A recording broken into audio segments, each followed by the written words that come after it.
listening to the Read-Aloud Revival podcast. I'm your host, Sarah Mackenzie, homeschooling mama of 6 and author of The Read-Aloud Family and Teaching from Rest. As parents, we're overwhelmed with a lot to do. It feels like every child needs something different. The good news is you are the best person to help your kids learn and grow, and home is the best place to fall in love with books.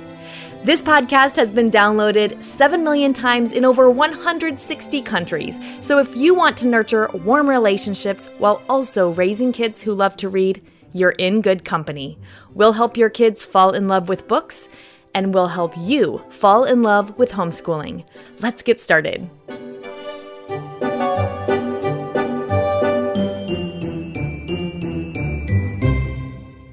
Lately, we've been talking about sharing a story a day with our kids. We can't read a novel a day, of course, so we're talking about reading picture books. And we don't mean just reading to little kids. In fact, if you've been around here very long at all, you know that at the Read-Aloud Revival, we are huge believers in reading picture books with older kids.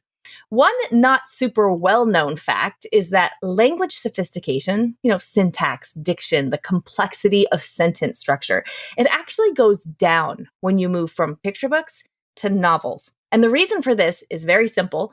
Publishers expect that adults are reading picture books out loud to kids. So there's no such thing as a reading level for a picture book. But once we get into novels, the authors and publishers take care to use words that will be easily read and understood by developing readers who are reading the books on their own. That's where reading levels and Lexile measures and the whole 9 yards come in. But if you were to compare a well-written picture book and compare it with a novel for kids, you'd find that very often the picture book has better vocabulary, more sophisticated language patterns, a complete and whole narrative arc. This is why we're always saying that there is nothing a novel can give your kids that a picture book can't. Honestly, a picture book might just be able to do it better with an art gallery to match. In today's episode, we're talking about reading picture books with older kids and teens. To join me, I've invited back the RAR team, including Courtney Garrison, our community director. She's a homeschooling mama of 3 kids, age 8 to 14. Welcome back, Courtney. Thank you for having me. And also Kara Anderson. She's our podcast manager, and she's a homeschooling mom of 2, ages 14 and 17. Hey, Kara. Hey there. And I'm Sarah Mackenzie, and I'm also a homeschooling mom. I've got 6 kids ranging in age from 8 to 19. So what I hope you're all hearing as we say our kids' ages is that we all have slightly older kids now. None of us really has toddlers or preschoolers, and yet we're still reading picture books a lot. A lot. Actually, we've done a whole episode on why we can still read picture books with older kids. That's episode 83. So it's a good one to go back to return and listen again. In one of my favorite parts of that episode, we talked about how the author Caroline Starr Rose uses picture books for her own research. Because a picture book is going to have the same information that an encyclopedia entry is going to have, but it's going to be written in beautiful language paired with artwork. And when you pair thoughtful language with beautiful art, I feel like a third thing happens. It works on you and can activate your own creativity. And that's what you need when you're beginning a research project. And Sarah, like you already mentioned, there's the added benefit of getting to so many topics and stories, because when you're finishing a whole book a day, you're going to cover a lot of ground. Yeah. And it's helpful for me to remember that our kids don't necessarily have those same preconceived notions that we do about who picture books are intended for. That old preconceived notion that you're supposed to grow out of picture books. If we're normal about reading them, our kids will see them as normal. And they'll see them just like reading a magazine article or a newspaper article. Exactly. I think the funny part about that is that the reading level in a picture book is quite often actually more elevated than a newspaper article is, but none of us feels juvenile, right? Or immature for reading the newspaper, I bet. But there can be some resistance from our kids, especially from older kids, when we invite them to read a picture book. So maybe we can talk about some strategies for inviting teens in. Yes. I mean, I think if you sit your older kids or teens down, like it's circle time, start reading, that's probably not going to go so great, right?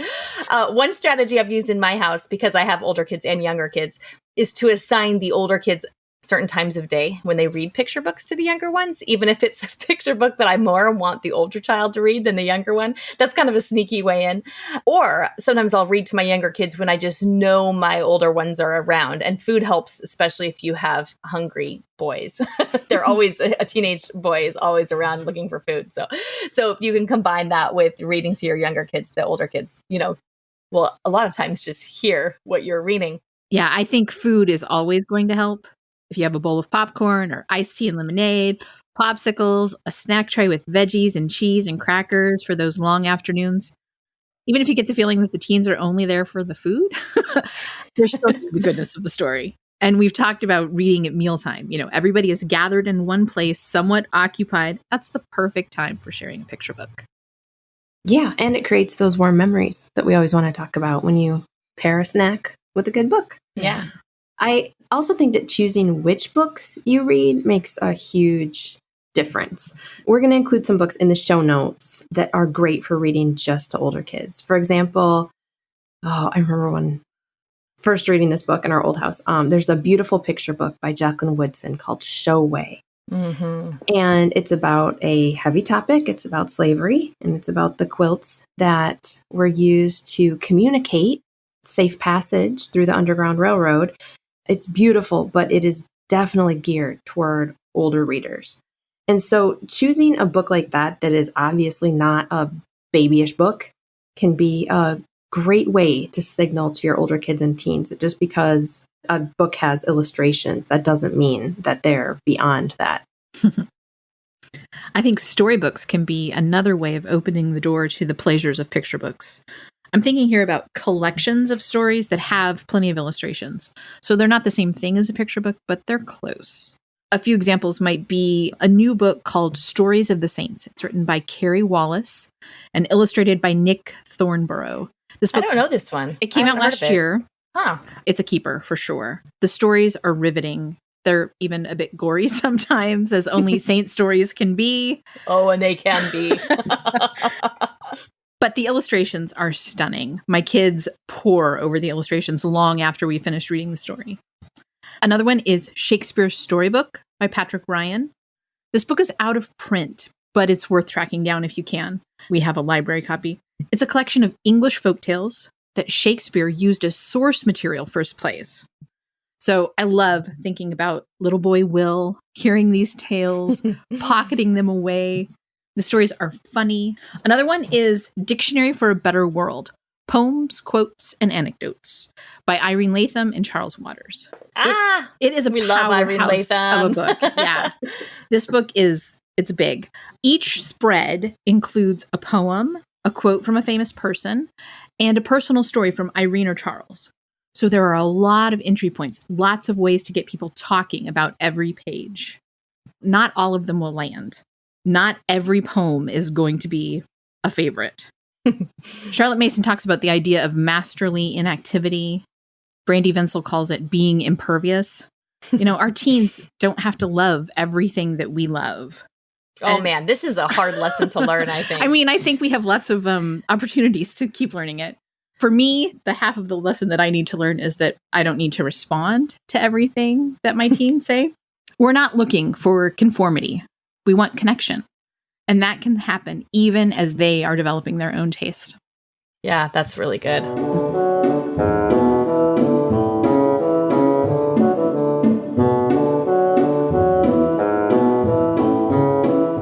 So one more suggestion of storybooks is the Poetry for Young People series. Do you guys know those books? I do. I love these books. I especially love the Emily Dickinson book and the Shakespeare editions. Okay. The art and the poetry pairing here is really, really rich. And you might be tempted to sort of blow through the whole book in one reading, but I think there's value in just reading one poem.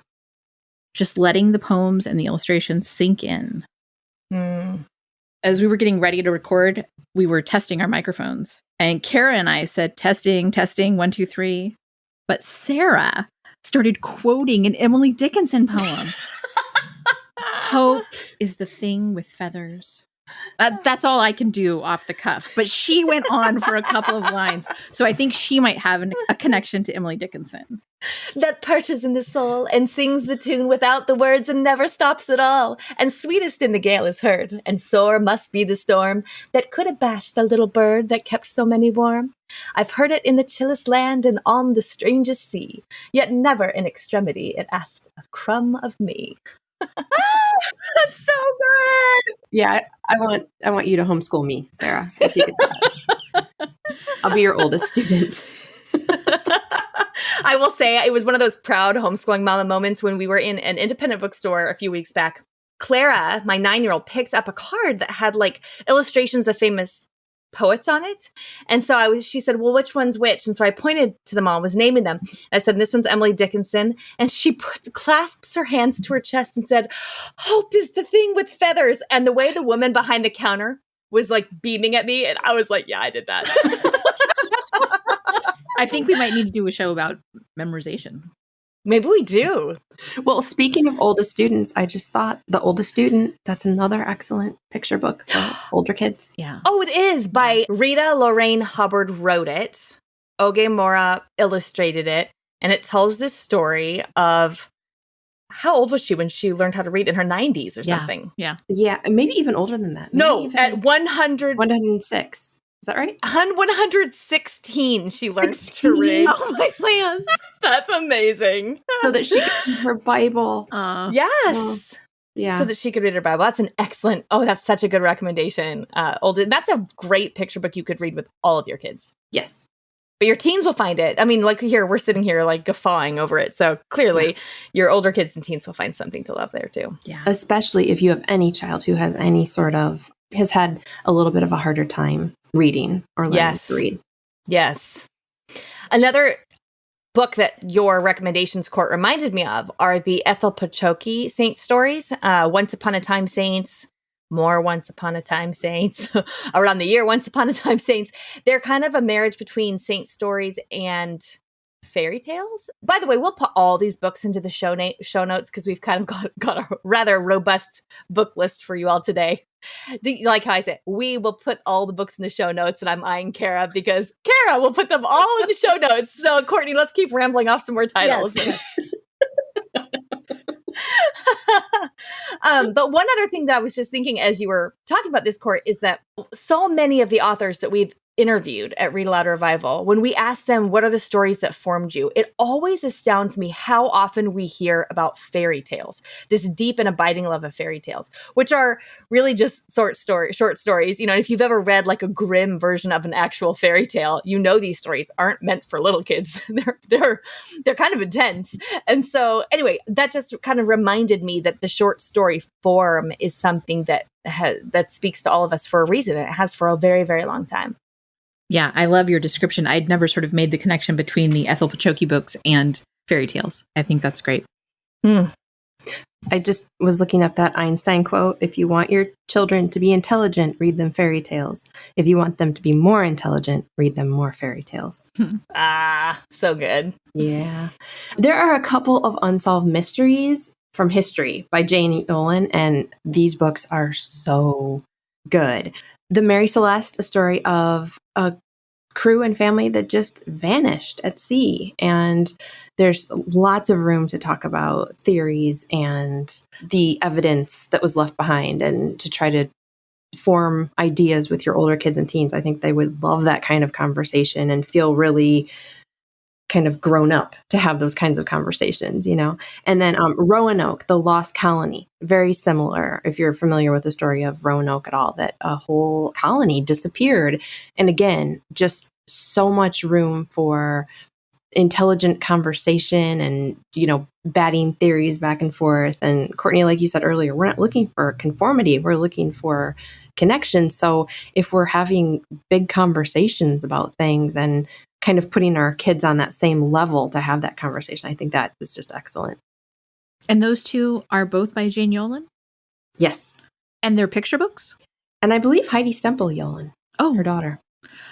Yes, and they are picture books. Yes. Okay, I think I need to get them. I haven't read either of those books. And the way that you're describing it, I just think I've got a couple of kids who would be super interested in the mystery part of it. And I have a kid who's like, would be super interested in the arguing part of it.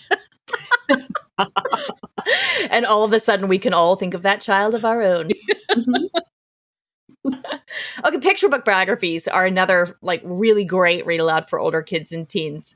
You could even assign them if you wanted to do some research on a lot of times when my high schoolers are doing research papers for our homeschool co-op on a time in history, I will go and find them picture book biographies. There's an essay written by Catherine Rendell called Why You Should Read Children's Books, Even Though You Are So Old and Wise. And in that essay, she says, children's fiction necessitates distillation. At its best, it renders in their purest, most archetypal forms hope, hunger, joy, and fear. And we can, this makes sense, right? Because if you have to condense a story down into fewer words, there is distillation happening there. And so what we're doing when we give our older kids and teens a picture book biography is this very distilled package of history written in a beautiful poetic way a lot of times. So, and then the back matter in most of those picture book biographies is just jam-packed, with references they can dig up, interesting tidbits or rabbit trails they can follow, facts and photos and maps or timelines. So there's so much richness there. We did IEW writing this past school year, and we used picture book biographies as all of our research, and they paired so well together. So yes, it was very good. Yeah, that's excellent. So let's go back to the idea of covering a lot of ground. When we read a whole book a day, each day, we have an opportunity to have conversations with our kids about ideas, about the art that we're encountering in these stories. It reminds me of that William Butler Yeats quote, "Do not wait to strike till the iron is hot, but make it hot by striking." And each of these books is, that we're offering is making that iron hot. And that's what we're after. Oh, yeah. And we will talk about such a wider variety of topics and people in history and social issues and moral issues and science concepts and artistic devices and all the rest, just because we're reading a picture book a day rather than deciding that only longer form text is preferable. An easy way into those conversations about picture books with older kids and teens is to ask an I wonder question about the book, about the way that the book is designed, about the writing style, about the story itself. For example, I wonder why Nick Thornborough chose this limited palette with splashes of gold for the Saint Stories illustrations. Or after reading Leave It to Abigail by Barb Rosenstock, saying something like, I wonder what Abigail Adams herself would like to be known for. You don't have to plan these ahead of time, and you don't need a lesson plan. Just read the book and let yourself naturally wonder and share that wondering aloud. It can be a really powerful way to start that conversation.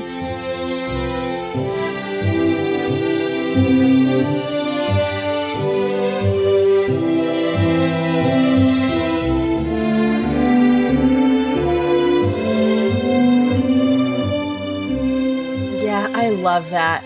No one's on the hook with a I wonder question, right? Because you as the parent can say, I wonder about anything. And then your child doesn't feel quizzed or put on the spot, or they don't, wonder if you're looking for a particular response or answer. Because I remember that as a kid, when a teacher asks you something and I would think to myself, what does the teacher want me to say? Instead of actually doing the thinking. I was interested in the thinking. I just wanted to make my teacher happy, right? So when we wonder, we invite our kids to actually think instead of trying to just please us. It reminds me that one of my kids did not respond well to the Charlotte Mason practice of narration at all, really. And I think it's because when I would say, hey, tell me, so for listeners who aren't familiar, the Charlotte Mason narration method is basically when you've either read to your student or your student has read something. And then afterwards you say, tell me everything you remember about this story, or tell me what you remember about this story. And something about that question just sort of made her freeze up. Like she was trying to gauge, what does my mom want me to say? What's the right answer? It's like she wasn't even, I don't even know if she heard the story that I had read to her, because she was so preoccupied with worrying about whether she'd remember the important bits, So instead of, tell me everything you remember, I could say, I wonder, and make a statement instead of asking, like, what do you wonder about this story? Just me wondering. I wonder what Abigail Adams herself would like to be known for. This is what she's known for, but I wonder what she was most proud of, you know? And that's something I really do wonder. So that we're just modeling what it looks like to read and think about what we're reading. And then we're teaching our kids, this is what it looks like to be a real reader, is to read and then wonder. That's what readers do. I think a lot of us as adults have, you know, a certain level of performance anxiety if we're asked a direct question and feel like there's only one appropriate answer. So of course, kids are going to experience that too. Yeah. And when we're using those I wonder statements, again, it kind of shows a respect, you know, for your kids' thoughts that again puts you on the same level, which I think older kids really appreciate. We've got a book list to go with this episode.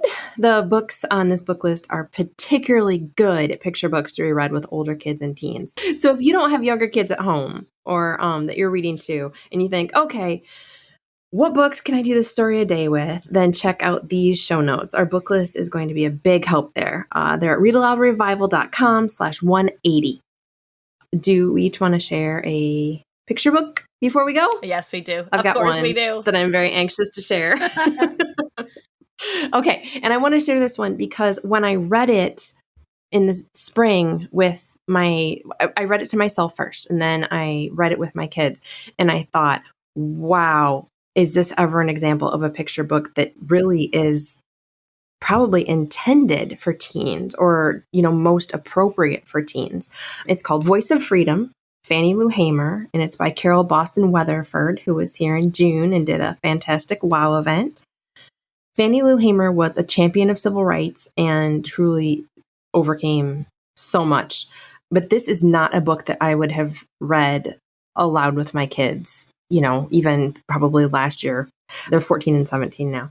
There is some violence and there is language. So I absolutely suggest a parent preview this one. There's just 2 words on the same page, but it's just good to know what you're getting into, and then you can make the decision whether that's right for your family. But hearkening back to the last episode, it has fantastic back matter and is a great way to look closely and learn about that period of history. Speaking of which, just a note that we have another great episode 164, about our favorite way to read through history, and that has a book list with tons of excellent recommendations for older kids. Tons, she says, as she remembers what it took to make that book list for you. I loved it. They're great books.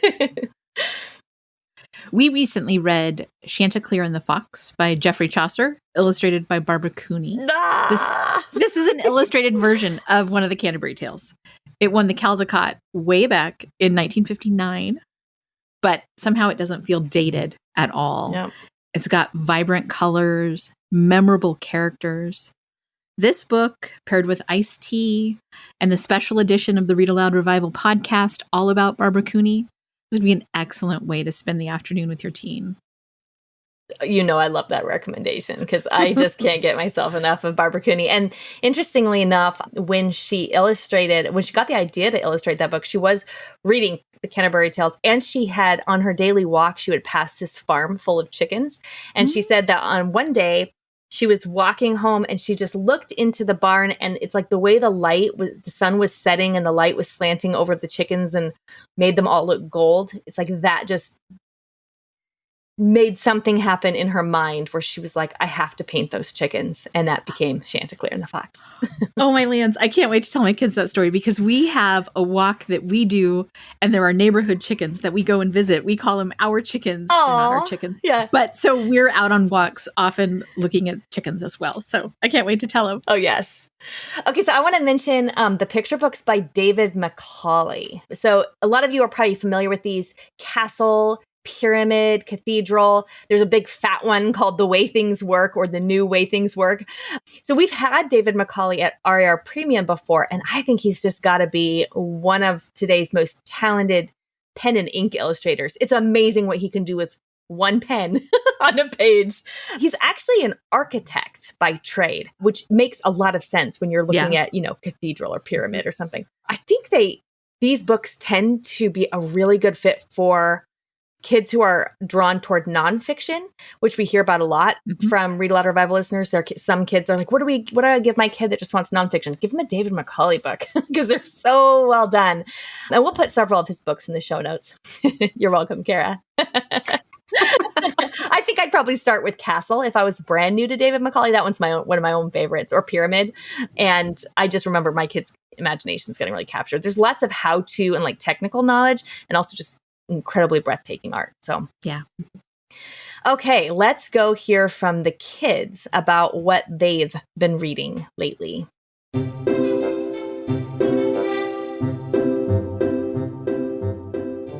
Now it's time to hear from the kids. They'll tell us about the books they've been loving lately.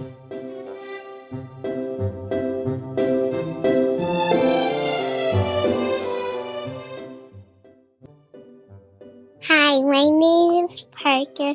I'm 4 and I'm almost about to turn 5. My favorite book is Christmas in the Big Woods. And why do you like Christmas in the Big Woods? Because when it was Christmas, a girl got a doll.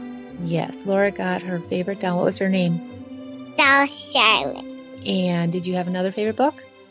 Yeah, I had Baby Shark Orchestra. I loved about this that she was like singing, but then she lost her voice. Yeah. And do you remember where you live? Yeah. Where? Milwaukee, Wisconsin, right? Mm-hmm. Okay. Hi, my name is Noelle, and I'm from Milwaukee, Wisconsin. I'm 12 years old. My favorite book is Star of Persia because it's a historical fiction version of my favorite book of the Bible, which is Esther. Hi, my name is Declan, and I'm 9 years old, and I'm from Milwaukee, Wisconsin. My favorite book is I'm Just No Good at Rhyming because it's funny and there's a bunch of funny poems. And one of my favorites is The Island Where Everyone is Toby, and literally everybody's name is Toby. And my other favorite one is the 25-word essay, which is about an avocado and a sock. My name is James. I am 7 years old. I live in Indiana, and the book I like reading aloud is McAfee Kids Spy the Sound of Danger by Mac Barnett. And this book is about a spy called McAfee who worked for the Queen of England. And I like how every McAfee book ends with okay. And my favorite part is when the Queen of England said, "This mission involves tremendous violence." And then McAfee gasped. And then the Queen of England asked why he gasped. And then McAfee said, "Because you just said that this mission involves tremendous violence." And then the Queen of England said, "No, I said it involves tremendous violence." Goodbye. Hello, my name is Levi. I live in Maryville, Tennessee, and I'm 6 years old. My favorite book is Peanuts. The gang's all here. And it makes me laugh in my heart. It makes me laugh all over. So, yep. My name is Levi and I'm 7. I live in Minnesota, St. Cloud. My favorite book is The Sugar Creek Gang. I like that when they go on adventures, they caught 2 criminals, and it's a not a Bible series, but it's Christian series. It's one of my favorite audios to listen to. Hi, my name is Hosanna. I'm 5, and I live in St. Cloud, Minnesota. My favorite book is Duck Soup. I like it because their friends think they fell in because the carrots look like its feet and other things look like its body, so they thought it fell in, so they drained And she's just out in the garden growing her cabbage or something. And then when she came in the door, she's like, "What did you do to my soup?" And then she had to make another one. Hi, my name is Lucia, and I'm 8 years old, and I live in Tallahassee, Florida. And my favorite book is Let's Say Chasing, because there's a bunch of friends and adventures and stuff, and it's a long book. I like long books, and it's happy, and yeah. Bye. Hi, my name is Phoebe. I'm 6 years old, and I'm from Michigan. My favorite book is The Pendrix, and what I like about it is that it's so fun to listen to. Hi, my name is Gideon. I am 9 years old. I live in New Jersey. My favorite read-aloud is the Wing Feather Saga series because I love the characters and what they do. Hello, my name is Micaiah, and I am 7 years old, and I live in New Jersey. My favorite book is The Inventor's Secret because they get in trouble a lot, and they flooded their neighbor's yard. Hello, my name is Jarvis, and I live in New Jersey, and I'm 5, and I like Farmer John's tractor since he saved everybody. You like Farmer John's tractor because he saved everybody? Okay. What's your name?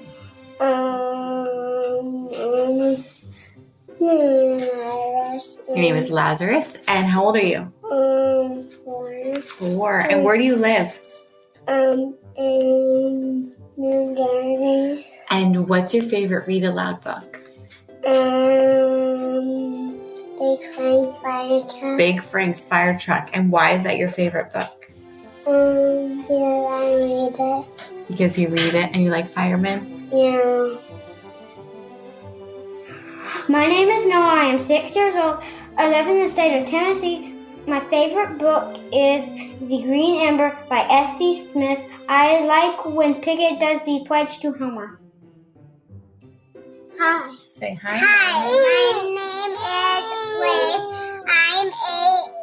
My favorite book is The Littles by John Peterson. John Peterson. I'm 8 years old. And I'm 8 years old. Danielle, your turn. Hi, my name is Nell. I am 6 years old. We live in Washington. We live in Washington, and Your favorite book? my favorite book is Jack and Annie by Mary Pope Osborne. Hi, my name is Damon. I'm 4 years old. We live in Washington. And what's your favorite book? Go dog go! Okay, Bubba. Say, my name is Wyatt. My name is Wyatt. And what's your favorite book? My book. Mercer Mayer. I was so mad. And how old are you? 2.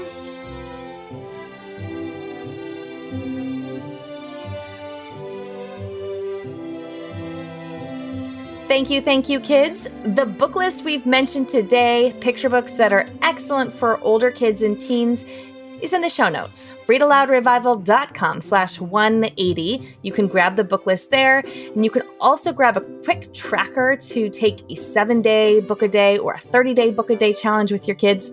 Read a book a day and see what happens. A short story or a picture book, it all counts. Next time on the podcast, Courtney and Kara and I are getting practical and answering some logistical questions. When to read aloud, how to do it, to use audiobooks or not, what to do when we encounter resistance, whether to plan ahead or just read at whim.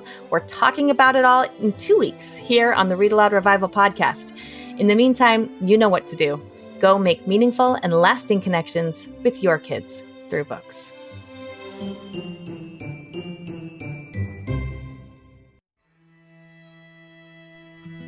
So many of us feel overwhelmed in our homeschool.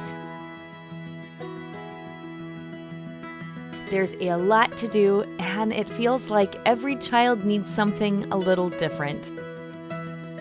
The good news is, you are the best person on the planet to help your kids learn and grow, and home is the best place to fall in love with books. I'm Sarah Mackenzie. I'm a homeschooling mother of 6, the author of Teaching from Rest and the Read-Aloud family, and I'm the host here on the Read-Aloud Revival podcast. This podcast has been downloaded over 8 million times.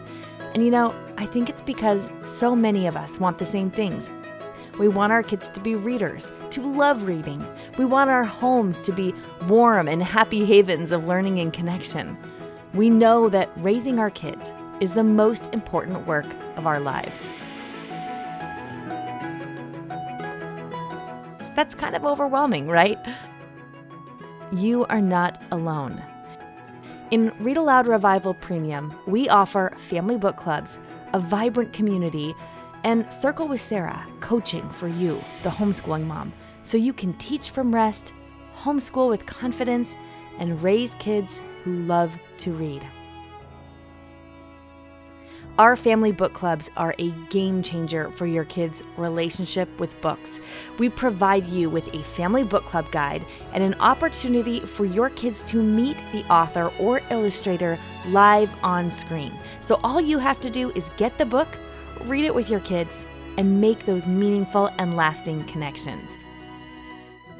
They work for all ages, from your youngest kids to your teens. Every month, our community also gathers online for a Circle with Sarah to get ideas and encouragement around creating the homeschooling life you crave. They're the most effective way I know to teach from rest and build a homeschool life you love.